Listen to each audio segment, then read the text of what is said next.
Good morning बच्चों। कैसे हैं आप सभी। आपका स्वागत है हमारे YouTube channel study with Shailendra में। और बच्चे हम बात कर रहे हैं प्राचीन भारत के पी बाई पी क्वेश्चंस की।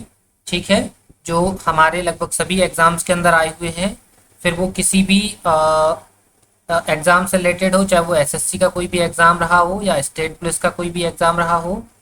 इन सभी पेपर्स में जहाँ से भी इन सभी पेपर्स में प्राचीन भारत के अंदर जहाँ से भी क्वेश्चंस पूछे गए हैं, उन सभी क्वेश्चंस को हम इस सीरीज के अंदर डिस्कस कर रहे हैं।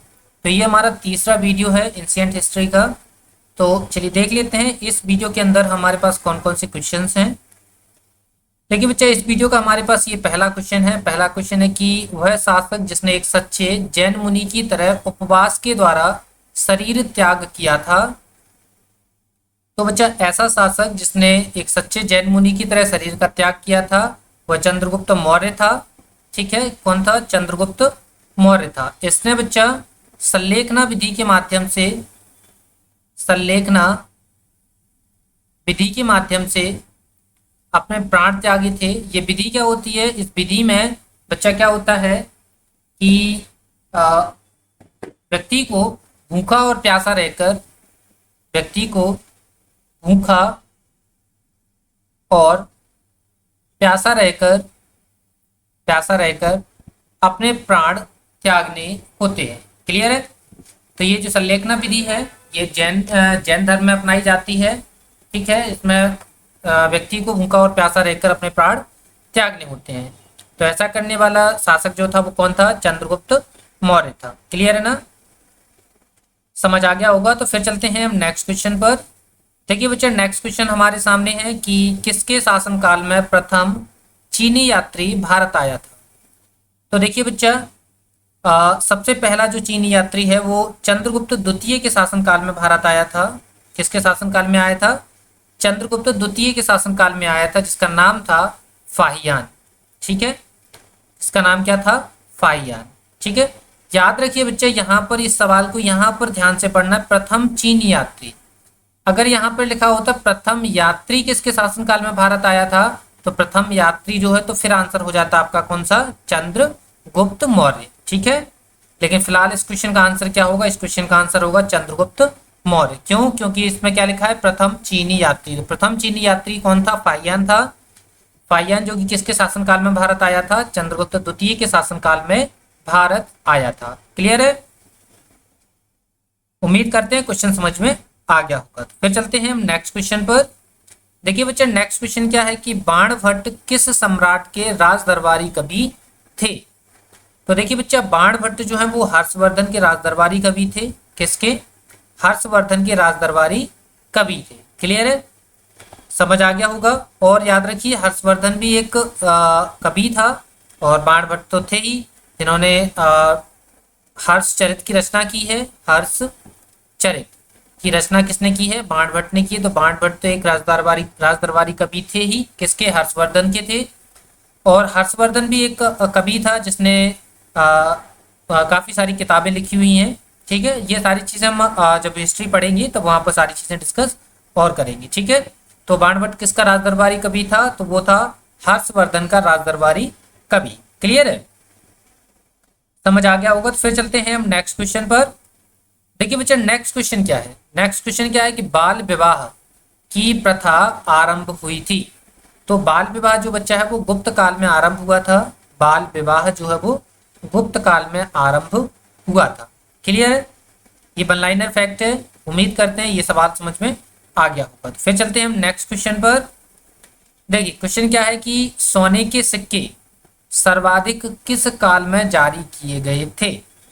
देखिए बच्चे, यहाँ पर ये वाला पॉइंट आपको ध्यान से पढ़ना है। सर्वाधिक सोने के सिक्के, तो बच्चे सर्वाधिक सोने के सिक्के चलाए गए थे किसमें? गुप्त काल में चलाए गए थे। ठीक है, सर्वाधिक सोने के सिक्के कब चलाए गए थे? गुप्त काल में चलाए गए थे। लेकिन बच्चे अगर क्वेश्चन आता है सर्वाधिक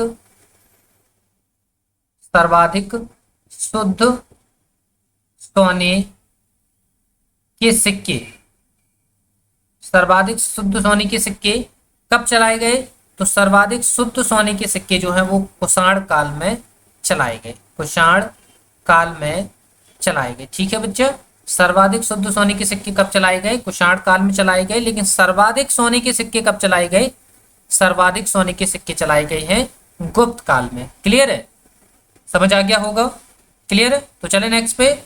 ठीक है, तो फिर चलते हैं हम नेक्स्ट क्वेश्चन पर। देखिए नेक्स्ट क्वेश्चन हमारे सामने क्या है, किस गुप्तकालीन शासक को कविराज कहा जाता है? तो बच्चा समुद्रगुप्त को कविराज की संज्ञा दी गई है। समुद्रगुप्त को कविराज भी कहा गया है। ठीक है, समुद्रगुप्त को भारत का नेपोलियन भी कहा गया है, भारत का नेपोलियन कहा गया है। नेपोलियन ये कहा किसने है? बी स्मिथ ने कहा है इनको, भारत का नेपोलियन। ठीक है, कविराज क्यों कहा गया? क्योंकि जो समुद्रगुप्त के जो सिक्के थे इन पर इनको बीड़ा बजाते हुए दिखाया गया है, इस कारण इन्हें कविराज की भी संज्ञा दी गई है। क्लियर है? तो किस गुप्तकालीन शासक को कविराज कहा गया है? तो समुद्रगुप्त को कविराज कहा गया है। क्लियर है? तो चले नेक्स्ट क्वेश्चन पर। देखिए नेक्स्ट क्वेश्चन हमारे सामने ये रहा। क्वेश्चन क्या है कि गुप्त राजवंश किस लिए प्रसिद्ध था? तो गुप्त राजवंश था वो अपनी कला और स्थापत्य के लिए प्रसिद्ध था। ठीक है, गुप्त राजवंश किस लिए प्रसिद्ध था? गुप्त राजवंश अपनी कला और स्थापत्य के लिए प्रसिद्ध था। क्लियर है? समझ आ गया होगा? तो चले नेक्स्ट पे। ठीक है, तो ये रहा हमारा next question, question number 8। Question number 8 क्या है कि गुप्त वंश का संस्थापक कौन था? तो बच्चा गुप्त वंश का जो संस्थापक है वो श्रीगुप्त था। गुप्त वंश का संस्थापक कौन था? श्रीगुप्त था। अब देखिए बच्चा इसका क्रम क्या है। सबसे पहले श्रीगुप्त थे जिन्होंने इस वंश की स्थापना की थी। फिर घटोत्कच आ जाते हैं, घटोत्कच। फिर आ जाते हैं चंद्रगुप्त प्रथम। फिर आते हैं आपके समुद्रगुप्त। ठीक है, फिर कौन आते हैं? समुद्रगुप्त। फिर आते हैं आपके रामगुप्त, जिनका टाइम ज्यादा नहीं है, किसी किसी बुक में इनका जिक्र ही नहीं मिलता है। फिर आते हैं चंद्रगुप्त द्वितीय। ठीक है, चंद्रगुप्त द्वितीय, ये इनका क्रम था। लेकिन श्रीगुप्त जो है वो श्रीगुप्त इस वंश के, जो गुप्त राजवंश था, गुप्त राजवंश के संस्थापक हैं। लेकिन अगर क्वेश्चन पूछा जाए कि गुप्त राजवंश के वास्तविक संस्थापक कौन? वास्तविक संस्थापक, तो बेटा वास्तविक संस्थापक जो है वो होंगे आपके चंद्रगुप्त प्रथम। ठीक है, कौन होंगे? वो होंगे चंद्रगुप्त प्रथम। कौन? वास्तविक संस्थापक। ध्यान से दोनों पॉइंट आपको सुनना है। गुप्त वंश के संस्थापक कौन है? गुप्त वंश के संस्थापक हैं आपके श्रीगुप्त। लेकिन गुप्त वंश का वास्तविक संस्थापक कौन है? चंद्रगुप्त प्रथम। क्लियर है? समझ आ गया होगा? तो चले नेक्स्ट क्वेश्चन पर। ठीक है, तो फिर देखते हैं हम नेक्स्ट क्वेश्चन। देखिए बच्चे नेक्स्ट क्वेश्चन हमारे सामने है। क्या है नेक्स्ट क्वेश्चन? गुप्त शासकों की सरकारी भाषा थी। गुप्त शासकों की सरकारी भाषा क्या थी बच्चा? गुप्त शासकों की सरकारी भाषा संस्कृत थी। ठीक है, गुप्त शासकों की सरकारी भाषा संस्कृत थी। क्लियर है? ठीक है, समझ आ गया होगा? तो फिर चलते हैं हम नेक्स्ट क्वेश्चन पर। देखिए बच्चा नेक्स्ट क्वेश्चन क्या है, प्राचीन भारत में निम्नलिखित में से कौन सा एक लिपि दाईं से बाईं ओर के लिए लिखी जाती थी? तो बच्चा ऐसी लिपि जो है वो है कौन सी? खरोष्टी लिपि। ठीक है, ये सब बच्चे वन लाइनर फैक्ट हैं जो आपको याद करने होंगे। ठीक है, तो प्राचीन भारत में कौन सी लिपि थी जो दाईं से बाईं ओर लिखी जाती थी? वो थी खरोष्टी लिपि। क्लियर है? ठीक है, वैसे इस क्वेश्चन का आंसर ऐसे भी लगा सकते, शारदा कोई लिपि थी नहीं, नंदनागिरी कोई लिपि थी नहीं, तो जाहिर सी बात है खरोष्टी लिपि बच जाती है। ठीक है, तो दाएं से बाईं ओर लिखी जाने वाली लिपि कौन सी थी? खरोष्टी लिपि थी। क्लियर है? चले नेक्स्ट क्वेश्चन पर। ठीक है, तो ये रहा हमारा नेक्स्ट क्वेश्चन। भीमबेटका किस लिए प्रसिद्ध है? तो भीमबेटका बच्चे जो प्रसिद्ध है वो अपनी गुफाओं और शैलचित्रों के लिए प्रसिद्ध हैं। ये जो भीमबेटका है वो मध्य प्रदेश के अंदर आती हैं। कहाँ पर आती हैं? मध्य प्रदेश के अंदर आती हैं। ठीक है, क्लियर है? तो भीमबेटका किसके लिए प्रसिद्ध है? भीमबेटका गुफाओं के शैल चित्रों के लिए प्रसिद्ध है। क्लियर है? चले नेक्स्ट क्वेश्चन पर। ठीक है, ये रहा हमारा नेक्स्ट क्वेश्चन। क्वेश्चन है कि मानव द्वारा सर्वप्रथम प्रयुक्त अनाज था। तो मानव द्वारा सर्वप्रथम प्रयुक्त अनाज जो है वो है आपका बच्चा कौन सा? चावल। कौन सा है? चावल। क्लियर है? समझ आ गया होगा। तो फिर देखते हैं हम नेक्स्ट क्वेश्चन। देखिए नेक्स्ट क्वेश्चन क्या है कि गौतम बुद्ध द्वारा भिक्षुणी संघ की स्थापना कहाँ पर की गई थी? तो बेटा गौतम बुद्ध ने भिक्षुणी संघ की जो स्थापना की थी वो की थी कपिलवस्तु में। क्लियर है बच्चा? समझ आ गया होगा। तो गौतम बुद्ध द्वारा भिक्षुणी संघ की स्थापना कहाँ पर की गई थी? तो वो की गई थी कपिलवस्तु के अंदर। ठीक है, समझ आ गया होगा। तो चले नेक्स्ट क्वेश्चन पर। देखिए नेक्स्ट क्वेश्चन ये रहा हमारा। क्वेश्चन क्या है कि गौतम बुद्ध ने अपना प्रथम उपदेश कहाँ दिया था? तो गौतम बुद्ध ने अपना प्रथम उपदेश जो है वो बच्चा कहाँ दिया था? सारनाथ में दिया था। अपना प्रथम उपदेश कहाँ दिया था बच्चा? वो दिया था सारनाथ में। क्लियर है? चले नेक्स्ट क्वेश्चन पर। ठीक है, ये रहा हमारा नेक्स्ट क्वेश्चन। क्वेश्चन है कि बौद्ध धर्म एवं जैन धर्म दोनों के उपदेश किसके शासनकाल में दिए गए थे? तो बौद्ध धर्म और जैन धर्म दोनों के उपदेश दिए गए थे वो बिंबिसार के शासनकाल में दिए गए थे। किसके शासनकाल में दिए गए थे बच्चा? बिंबिसार के शासनकाल में दिए गए थे। क्लियर है? देखिए बिंदुसार आते आते तो बौद्ध धर्म और जैन धर्म के दोनों जो संस्थापक थे वो खत्म हो चुके थे। ठीक है, अकबर के टाइम पे तो अकबर तो मेडाइवल हिस्ट्री में आ जाता है। अशोक के टाइम पे मृत्यु हो चुकी थी दोनों की। ठीक है, तो जाहिर सी बात है ये ऐसे ही आंसर खत्म हो जाते हैं। बचता कौन सा? बिंबिसार। ठीक है, जो कि कौन से वंश से था? हर्यक वंश से था। ठीक है, क्लियर है? समझ आ गया होगा। तो फिर देखते हैं हम नेक्स्ट क्वेश्चन। क्वेश्चन कौन सा है? 16 हमारे सामने है। क्या है? महावीर की मृत्यु कहाँ पर हुई थी? तो महावीर की मृत्यु पावापुरी में हुई थी। महावीर की मृत्यु कहाँ हुई थी बच्चा? महावीर की मृत्यु पावापुरी में हुई थी। ठीक है, क्लियर है? और कुशीनगर में बेटा किसकी मृत्यु हुई थी? महात्मा बुद्ध की मृत्यु हुई थी कुशीनगर में। ठीक है, लुम्बिनी में महात्मा बुद्ध का जन्म हुआ था। महात्मा बुद्ध का जन्म हुआ था। ठीक है, तो ये क्वेश्चन तो अपने आप पढ़ जाते हैं। तो महावीर की मृत्यु कहाँ पे हो गई? पावापुरी में हुई। ठीक है बच्चा, चले नेक्स्ट क्वेश्चन पर। देखिए क्वेश्चन नंबर 17 हमारे सामने है। क्या है क्वेश्चन नंबर 17? सिद्धार्थ को ज्ञान कहाँ प्राप्त हुआ था? सिद्धार्थ मतलब कौन? सिद्धार्थ मतलब महात्मा बुद्ध। ठीक है, महात्मा बुद्ध के बचपन का नाम जो था वो सिद्धार्थ था। तो इट मीन्स उसका कहने का मतलब क्या है कि महात्मा बुद्ध को ज्ञान की प्राप्ति कहाँ पर हुई थी? तो बच्चा वो हुई थी बोध गया में। तो यहाँ पे लिखा है गया या बोध गया। ठीक है, तो इसका आंसर क्या हो गया? B is the right answer. Clear है? चले नेक्स्ट क्वेश्चन पर। ठीक है, देखिए बच्चे क्वेश्चन नंबर 18 हमारे सामने है। क्या है कि महात्मा बुद्ध किस क्षत्रिय कुल के थे? तो महात्मा बुद्ध जो है वो शाक्य कुल के थे। महात्मा बुद्ध किस कुल के थे? शाक्य कुल के क्षत्रिय थे। क्लियर है? समझ आ गया होगा। ठीक है, चले नेक्स्ट क्वेश्चन पर। ठीक है, ये रहा हमारा नेक्स्ट क्वेश्चन। निम्नलिखित में से प्राचीनतम राजवंश कौन सा है? तो देखिए प्राचीनतम राजवंश कौन सा होगा? तो देखिए सबसे प्राचीनतम इनमें अगर प्राचीनतम देखें तो प्राचीनतम कौन सा होगा? कण्व राजवंश सबसे प्राचीन होगा। ठीक है, कण्व राजवंश क्या होगा? सबसे प्राचीन होगा। सॉरी यहाँ पर गलत हो गया है, 1 मिनट, जस्ट 1 मिनट। कण्व वंश नहीं होगा। ठीक है, यहाँ पर जो सबसे प्राचीन राजवंश होगा वो कौन सा होगा? मौर्य वंश होगा। ठीक है, सबसे प्राचीन राजवंश कौन सा होगा? मौर्य होगा। क्योंकि देखो मौर्य आएंगे, मौर्य के बाद जो है बच्चा कौन सा आ जाएगा? कण्व आ जाएगा। ठीक है, कण्व के बाद सातवाहन आएंगे, है ना।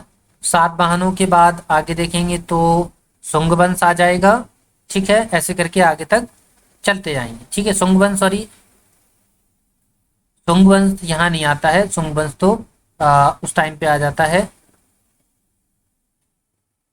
एक, ठीक है, मौर्य वंश, कण्व वंश और सातवाहन वंश। ठीक है, ऐसे करके आगे तक चलेंगे। आगे पहली शताब्दी में गुप्त वंश मिलेगा आपको। ठीक है, कुषाण वंश आपको पहली शताब्दी शुरू होने के सॉरी कुषाण वंश जो है वो पहली शताब्दी शुरू होने के बाद आपको मिल जाएगा। ठीक है, तो चलिए नेक्स्ट क्वेश्चन पर। उम्मीद करते हैं ये सारी चीजें आपको समझ में आ गई होंगी। तो फिर देखते हैं अब नेक्स्ट क्वेश्चन। क्वेश्चन क्या है कि मौर्य साम्राज्य की स्थापना किसने की थी? तो मौर्य साम्राज्य की स्थापना चंद्रगुप्त मौर्य ने की थी। मौर्य साम्राज्य की स्थापना किसने की थी? मौर्य साम्राज्य की स्थापना चंद्रगुप्त मौर्य ने की थी। चंद्रगुप्त मौर्य के बाद बिंदुसार आते हैं और बिंदुसार के बाद अशोक आते हैं गद्दी पर। ठीक है, क्लियर है। चंद्रगुप्त मौर्य के बाद बिंदुसार बैठते हैं राजगद्दी पर और बिंदुसार के बाद अशोक जो है वो मौर्य साम्राज्य की गद्दी संभालता है। क्लियर है। चंद्रगुप्त जो है वो चाणक्य की सहायता से मौर्य साम्राज्य की स्थापना करते हैं। किस पर? मगध की राजगद्दी पर। किस पर? मगध की राजगद्दी पर। ठीक है, चले नेक्स्ट क्वेश्चन पर। ठीक है, ये रहा हमारा नेक्स्ट क्वेश्चन। मौर्य साम्राज्य में प्रचलित मुद्रा का नाम क्या है? तो मौर्य साम्राज्य में प्रचलित मुद्रा का नाम पण है। ये छोटा सा वन लाइनर फैक्ट था, उम्मीद करते हैं ये समझ में आ गया होगा। तो फिर चलते हैं हम नेक्स्ट क्वेश्चन पर। क्वेश्चन क्या है? मौर्य काल में शिक्षा का सर्वाधिक प्रसिद्ध केंद्र कौन सा था? तो मौर्य काल में सर्वाधिक प्रसिद्ध केंद्र जो था वो था तक्षशिला। ठीक है, जहां पर जो चाणक्य जो है वो यहीं पर प्रोफेसर थे पहले। ठीक है, तो सबसे प्रसिद्ध जो केंद्र था मौर्य काल में शिक्षा का वो कौन सा था? तक्षशिला था। क्लियर है। चले नेक्स्ट क्वेश्चन पर। नेक्स्ट क्वेश्चन ये रहा, सांची का स्तूप किसने बनवाया था? तो सांची का जो स्तूप है वो किसने बनवाया था? सम्राट अशोक ने बनवाया था।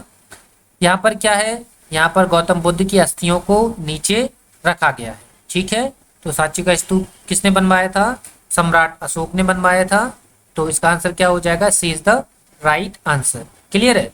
चले नेक्स्ट क्वेश्चन पर। देखिए बच्चे, क्वेश्चन नंबर 24 हमारे सामने है। क्या है? श्रीनगर की स्थापना किस मौर्य शासक ने की?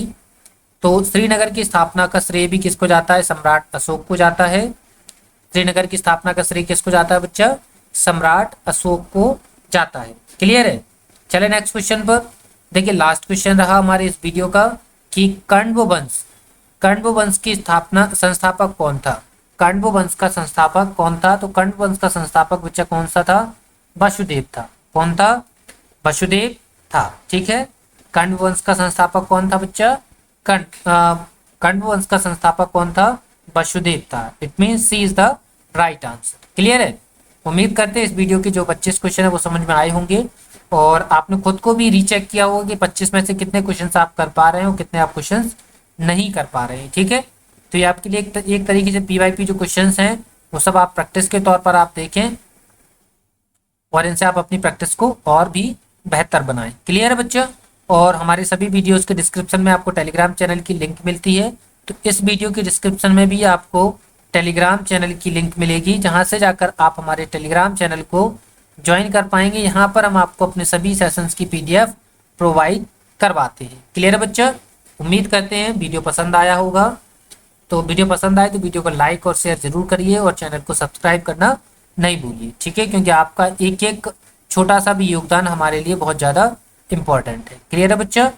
तो मिलते हैं आपसे नेक्स्ट वीडियो में, तब तक के लिए धन्यवाद।